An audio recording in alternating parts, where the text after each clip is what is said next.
রাধে রাধে বন্ধুরা, শুভ দুপুর। তোমরা সবাই কেমন আছো? আশা করি সবাই খুব ভালো আছো। আমি আমার রাধারানী গোপুসোনারাও খুব ভালো আছি। তো আজকে চন্দনযাত্রার শেষ দিন। এই বছরের মতো চন্দনযাত্রা আজকে শেষ হলো। আজকে 21 দিন চলছে। তো আজকে গোপুসোনাদেরকে সেবা করি, তোমাদের সব দর্শন করাবো। চলো এখন চন্দনটা বেটে নিই, তারপর আবার তোমাদেরকে দর্শন করাচ্ছি। তোমরা দেখতে থাকো, আশা করি তোমাদের খুব ভালো লাগবে। তো বন্ধুরা, এখন আমি গোপুসোনাদের ঘরে এসে চন্দন বাটতে শুরু করে দিয়েছি।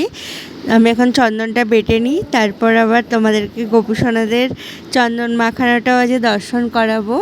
ওটা আমার খুব ইচ্ছা ছিল যে প্রথম দিন থেকে দর্শন করানোর, কিন্তু ওটা হয়নি। তো আজকের দিনেই তোমাদেরকে দর্শন করাই। আজকে তো শেষ দিন চন্দন যাত্রার। তো সব গোপুসোনাদের আমি চন্দন মাখিয়ে নিচ্ছি। একটা তুলি রেখে দিয়েছি, তুলি দিয়েই ওদেরকে চন্দন মাখাই। তো তোমরা দর্শন করো, কেমন লাগলো কিন্তু অবশ্যই কমেন্টে জানিও।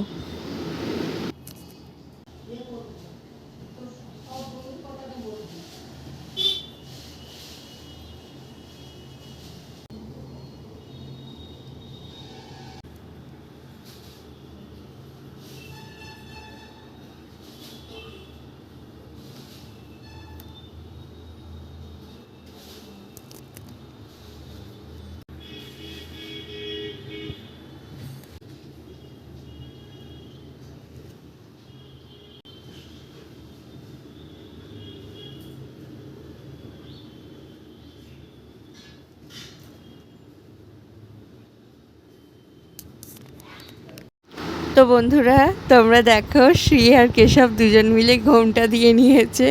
চন্দন মেয়েকে ওদের একটু লজ্জা লাগছে, সেজন্য। না আসলে আমি রিলস বানাচ্ছিলাম, সেজন্য এই ভিডিওটা নেওয়া। তো বন্ধুরা, এবার তোমাদেরকে আমি দুপুরের ভোগ দর্শন করাবো গোপুসোনাদের। চলো তোমরা দর্শন করো। হরে কৃষ্ণ, রাধে রাধে। তো গোপুসোনাদের আমার অনেকক্ষণ সেবা দেওয়া হয়ে গেছে, 30 মিনিট মতো হয়ে গেছে। এবার তোমাদেরকে ভোগ দর্শন করাতে নিয়ে এলাম। তোমরা দর্শন করো, ভোগ দর্শনে দুর্ভোগ কাটে। আজকে চন্দনযাত্রার শেষ দিনে দেখো, অন্ন, শাক ভাজা, করলা ভাজা, এখানে শুক্তো আছে, আলু পটলের তরকারি, চাটনি আর আম। এইটাই আজকে গোপুসোনাদের সেবা দিয়েছি দুপুরবেলা। আর সবাইকে দর্শন করো, কত সুন্দর লাগছে দেখো সবাইকে। এই যে সবাইকে দেখো। সবাই আজকে আমি গিরিকে একটু বেশি চন্দন মাখিয়ে দিয়েছি, বাকি সবাই অল্প অল্প করেই মেখেছে।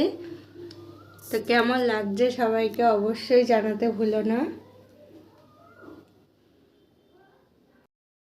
তো বন্ধুরা, আজকের ব্লগটা কেমন লাগলো তোমাদের অবশ্যই জানিও। আবার নতুন কোনো ব্লগের সাথে দেখা হবে। রাধে রাধে, হরে কৃষ্ণ।